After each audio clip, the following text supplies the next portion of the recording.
అందరికీ నమస్కారం అండి. ఈరోజు మావోయిస్ట్ అగ్రనేత అయిన దేవ్జీ గురించి మాట్లాడబోతున్నాం.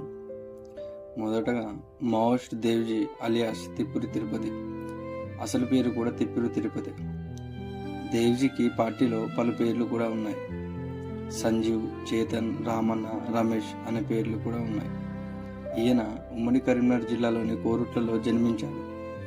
ప్రజెంట్ జగిత్యాల జిల్లా, తెలంగాణలో. ఈయన భారత కమ్యూనిస్టు పార్టీ కేంద్ర కమిటీ కార్యదర్శిగా, పాలిట్ బ్యూరో సభ్యుడిగా మరియు సెంట్రల్ మిలిటరీ కమిషన్ చీఫ్గా కీలక బాధ్యతలు కూడా నిర్వహించారు. ఈయన ఒక దళిత కుటుంబంలో పుట్టిండు. 1980లలో కరీంనగర్ SRR కాలేజీలో BSc చదువుతుండగానే విద్యార్థి రాజకీయాల వైపు వెళ్ళారు. ఈయన విద్యానంతరం 1978 ప్రాంతంలో రైతు కూలీ పోరాటాలు, వ్యక్తి చాకరీ వ్యతిరేక ఉద్యమాలలో, రాడికల్ స్టూడెంట్ యూనియన్ పోరాటాలలో పాల్గొన్నారు. ఈయన 1983-84లో నిర్బంధం పెరగడంతో అజ్ఞాతంలోకి వెళ్ళిపోయాడు. పీపుల్స్ వార్ తర్వాత మావోయిస్టు పార్టీలో క్రియాశీలకంగా మారారు.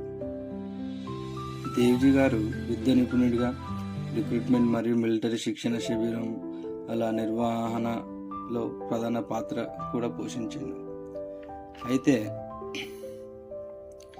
మరియు నెమ్మల కేశవరావు అలియాస్ బసవరాజు మరణం తర్వాత 2025 సెప్టెంబర్లో ఈయనను పార్టీ ప్రధాన కార్యదర్శిగా కేంద్ర కమిటీ ఎంపిక చేసినట్లు పోలీసు నిఘా వర్గాలు తెలిపాయి. దేవ్జీ 2003లో తిరుపతిలోని అలిపిరి వద్ద చంద్రబాబు నాయుడుపై జరిగిన దాడిలో ఈయన పాత్ర ఉన్నట్లు నిఘా వర్గాలు తెలిపాయి. మరియు ఇటీవల కాలంలో నవంబర్ 2025 మావోయిస్టు అగ్రనేత హిడ్మా ఎన్కౌంటర్ తర్వాత దేవ్జీ ఆచూకీపై తీవ్ర గందరగోళం నెలకొంది. కొంతమంది మావోయిస్టు పార్టీ కార్యకర్తలు మరియు బంధువులు దేవ్జీని పోలీసులు అదుపులోకి తీసుకున్నారని ఆరోపిస్తూ ఏపీ హైకోర్టులో హేబియస్ కార్పస్ పిటిషన్ దాఖలు చేశారు.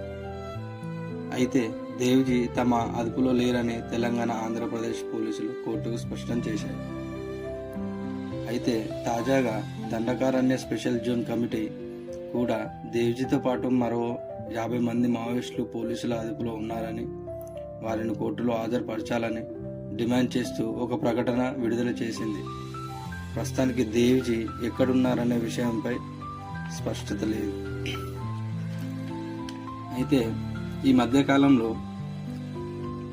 దేవ్జీ లొంగిపోవాలంటూ ఆయన తమ్ముడి కూతురు తిప్రి సుమ గతంలో ఆయనకు బహిరంగ లేఖ